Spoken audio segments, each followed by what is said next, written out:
Hi friends, welcome to all. అందరూ ఎలా ఉన్నారండి? బాగున్నారా? ఈ రోజు మీకోసం ఒక స్పెషల్ వీడియోతో వచ్చాను. అదే నవాబ్ బంగ్లా. అంటే దీన్ని నవాబ్ బంగ్లా అనడం కంటే అరుంధతి బంగ్లా అంటేనే చాలా మందికి బాగా తెలుసు అనుకుంటాను. సో ఇది యాక్చువల్ గా 19th సెంచరీలో నవాబ్ మీర్ ఫజల్ అలీ ఖాన్ అనే ఆయన కట్టించాడు. సో బేసిక్ గా ఇది ఏంటంటే అప్పట్లో బ్రిటిష్ వాళ్ళు దీన్ని గెస్ట్ హౌస్ గా వాడేవాళ్ళు అనమాట. కాకపోతే మనకి అరుంధతి మూవీ వచ్చింది కదా, ఆ మూవీ వచ్చిన కాడి నుంచి ఈ నవాబ్ బంగ్లాని అందరూ అరుంధతి బంగ్లాగా పిలవడం మొదలు పెట్టారు. ఈ బిల్డింగ్ మీద నుంచి సరౌండింగ్స్ కూడా బాగా చూడొచ్చు ఫ్రెండ్స్. చుట్టుపక్కలంతా బాగా కనిపిస్తుంది. వ్యూ చూడండి ఎంత బాగుందో.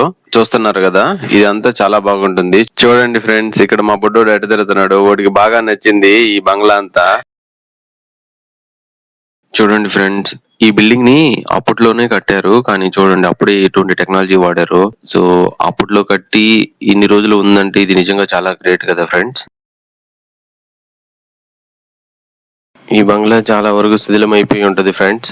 ఫస్ట్ ఫ్లోర్ లో కొన్ని రూములు మనం చూడడానికి అనుమతి ఉంటుంది, సో వాటిని చూడొచ్చు.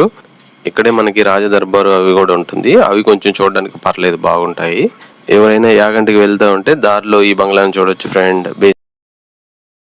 ఆ రోజుల్లోనే ఈ చూడండి కింద డిజైన్ కానీ, ఆ వెంటిలేషన్ సిస్టమ్ కానీ, పైన స్లాబ్ పోసేదానికి పెద్ద పెద్ద ఇనుప కమ్ములు వాడారు కదా, అదంతా ఎంత బాగా చేశారో చూడండి. ఇన్ని రోజులు ఉందంటే ఆ రోజుల్లో అంత స్ట్రాంగ్ గా కట్టడమే కారణం. మీరు వెనక్కి కూడా చూడొచ్చు, ఈ గుర్రపు శాల అదంతాను ఇందాక చెప్పినట్లుగా చూడండి ఎంత బాగుందో. ఇది అరుంధతి మూవీ వల్ల చాలా ఫేమస్ అయింది కాబట్టి మా ఫ్రెండ్ ఒక అరుంధతి డైలాగ్ కూడా చెప్తాడు. ఎంజాయ్ చేయండి ఫ్రెండ్స్. అమ్మాలే ఎంత బొమ్మాలే, ఈ సమాధిలో కొల్ల పెట్టిన నిన్ను వదలమమ్మాలి వదల. ఇలాంటి మరిన్ని వీడియోస్ కోసం మా ఛానల్ ని సబ్స్క్రైబ్ చేసుకోండి ఫ్రెండ్స్. See you, bye.